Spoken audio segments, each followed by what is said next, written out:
આ વિશ્લેષણ પ્રકૃતિ અજ્ઞાસુ પ્રણયના ગુજરાતમાં જોવા મળતા તમામ 600થી વધુ પક્ષીઓનો વૈજ્ઞાનિક પરિચય આપતા 7 ખંડોમાં પથરાયેલા વિહંગ વિશ્વ ગુજરાતની પક્ષી સંપદા નામના મહાગ્રંથના મૂળ લેખના આધારે તૈયાર કરવામાં આવ્યું છે.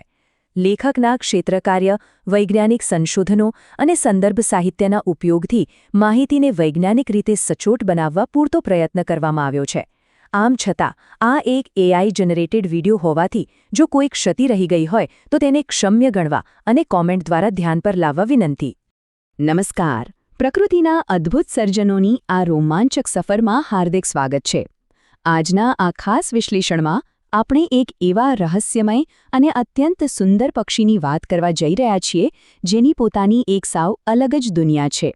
આ પક્ષી એટલે બ્લુ ફેઝડ માલકોહા, જેને ગુજરાતીમાં આપણે લીલી સિરકીર તરીકે ઓળખીએ છીએ. આ પક્ષી તેના અદ્ભુત રંગો અને છુપાઈને રહેવાની આદત માટે ખૂબ જાણીતું છે. તો ચાલો આ પક્ષીના વૈજ્ઞાનિક અને કેટલાક એવા રસપ્રદ પાસાઓને સમજીએ જે કદાચ અત્યાર સુધી અજાણ્યા હતા. તો શરૂઆત કરીએ. આજના વિશ્લેષણમાં આપણે આ પક્ષીને 6 મુખ્ય મુદ્દાઓમાં સમજવાના છીએ.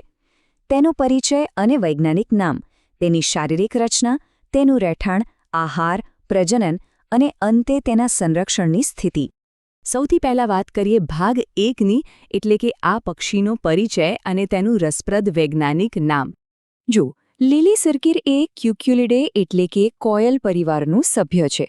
પણ રસપ્રદ વાત એ છે કે કોયલ પરિવારનો હોવા છતાં આ પક્ષીની ઘણી બધી એવી લાક્ષણિકતાઓ છે જે તેને અન્ય કોયલ કરતાં સાવ અલગ જ પાડી દે છે. ગુજરાતીમાં આપણે તેને તેની લાંબી પૂંછડીના વિશિષ્ટ હલનચલન પરથી લીલી સિરકીર કહીએ છીએ. અંગ્રેજીમાં તેને બ્લુ ફેઝડ માલકોહા કે સ્મોલ ગ્રીન બિલ્ડ માલકોહા કહેવાય છે. હવે આનું વૈજ્ઞાનિક નામ જુઓ, ફેનિકોફિયસ વિરિડિરોસ્ટ્રેસ. સાંભળવામાં થોડું અઘરું લાગે ખરું ને, પણ આનો અર્થ બહુ સીધો છે. ફેનિકોફિયસ એટલે તેજસ્વી બદામી રંગ અને વિરિડિરોસ્ટ્રેસ એટલે લીલી ચાંચ.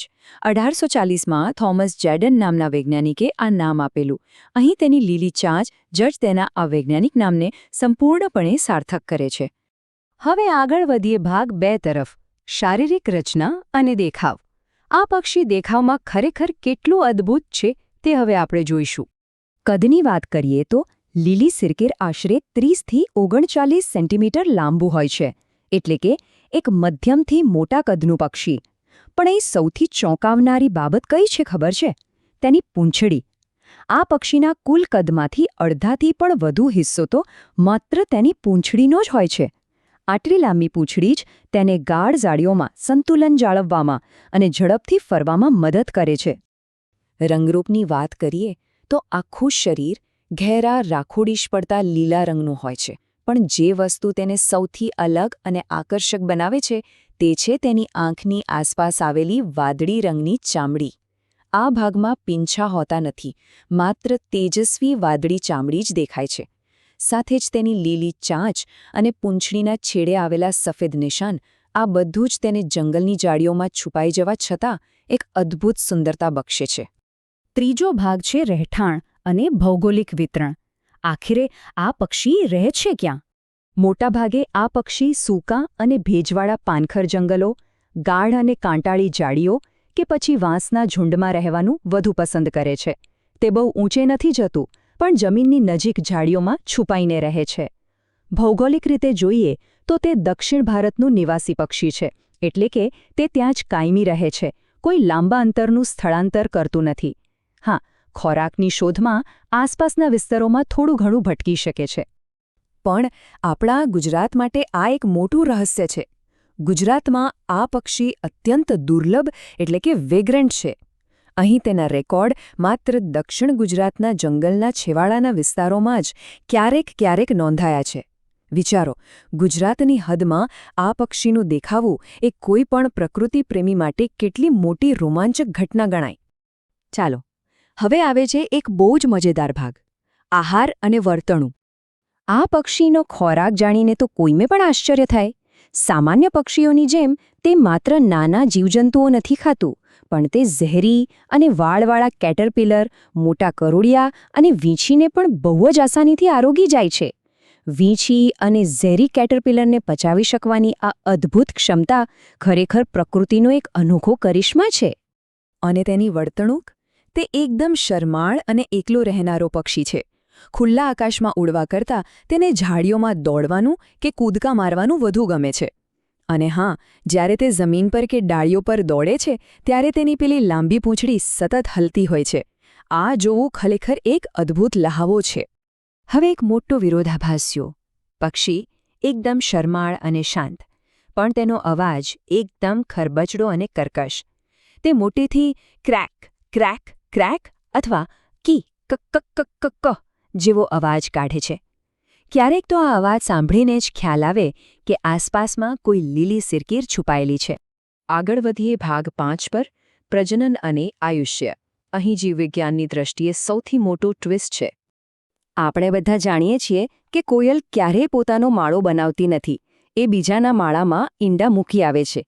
પણ લીલી સિરકીર એટલે કે માલ્કોહા પ્રજાતિ આખી કોયલ ફેમિલીમાં એક મોટો અપવાદ છે. તે બિનપરોપજીવી છે, એટલે કે તે જાતે જ પોતાનો માળો બાંધે છે અને પોતાના બચ્ચા પણ જાતે જ ઉછેરે છે. છે ને કમાલની વાત? આ પક્ષી ગાઢ ઝાડીઓ કે નીચા વૃક્ષો પર બહુ જ સુંદર કપ આકારનો માળો બનાવે છે. તેમાં સામાન્ય રીતે 2 થી 4 સફેદ રંગના ઈંડા મૂકે છે. અને પછી બંને મા-બાપ ભેગા મળીને પોતાના બચ્ચાનો પૂરા પ્રેમથી ઉછેર કરે છે. આ પિતૃત્વની ભાવના તેને સાચે જ એક ખાસ પક્ષી બનાવે છે. જંગલના પ્રાકૃતિક વાતાવરણમાં જો આ પક્ષીના આયુષ્યની વાત કરીએ તો તે સરેરાશ 7 થી 10 વર્ષ સુધી જીવતું જોવા મળે છે. અને હવે આજના વિશ્લેષણનો છેલ્લો ભાગ, સંરક્ષણ અને તેની મુખ્ય વિશેષતાઓ. આ પક્ષીના સંરક્ષણની વાત કરીએ તો એક બહુ જ સારા સમાચાર છે. દક્ષિણ ભારતમાં તેની વસ્તી સારી હોવાથી IUCNના લિસ્ટમાં તેને ઓછામાં ઓછું જોખમ ધરાવતી શ્રેણીમાં મૂકવામાં આવ્યું છે. એટલું જ નહીં, ભારતના વન્યજીવ સંરક્ષણ કાયદા અંતર્ગત તેને શેડ્યુલ 2માં સ્થાન આપીને કડક કાયદાકીય રક્ષણ પણ આપવામાં આવ્યું છે. ટૂંકમાં આખા વિશ્લેષણનો નિચોડ કાઢીએ તો 3 બાબતો સૌથી અગત્યની છે. 1. આ એક એવી કોયલ છે જે બીજાના માળામાં ઈંડા નથી મૂકતી પણ જાતે માળો બનાવે છે. 2. તેનો વાદળી ચહેરો અને લીલી ચાંચ તેને અત્યંત સુંદર બનાવે છે. અને 3. આકાશમાં ઉડવાને બદલે ઝાડીઓમાં દોડવાની તેની અનોખી આદત. આ બધી જ બાબતો તેને આપણા દ્વીપકલ્પનું એક અમૂલ્ય ઘરેણું બનાવે છે. આજના વિશ્લેષણના અંતે એક બહુ જ ઊંડો પ્રશ્ન આપણા સૌની સામે ઊભો છે. જો આપણે જંગલના છેવાડાના વિસ્તારોનું રક્ષણ કરીશું તો શું ભવિષ્યમાં ગુજરાતમાં આવા દુર્લભ પક્ષીઓના દર્શન વધારી શકાશે ખરા? આ માત્ર એક વિચાર નથી, પણ પ્રકૃતિને સમજવા અને તેને બચાવવા માટેનું એક આહ્વાન છે. જ્યારે ઝાડીઓ અને જંગલો સચવાશે ત્યારે જ આવા અદ્ભુત જીવો આપણી વચ્ચે સુરક્ષિત રહી શકશે. આશા છે કે આ માહિતી સફર રસપ્રદ રહી હશે. પ્રકૃતિની આ અદ્ભુત દુનિયાને જાણતા રહીએ અને તેને બચાવતા રહીએ.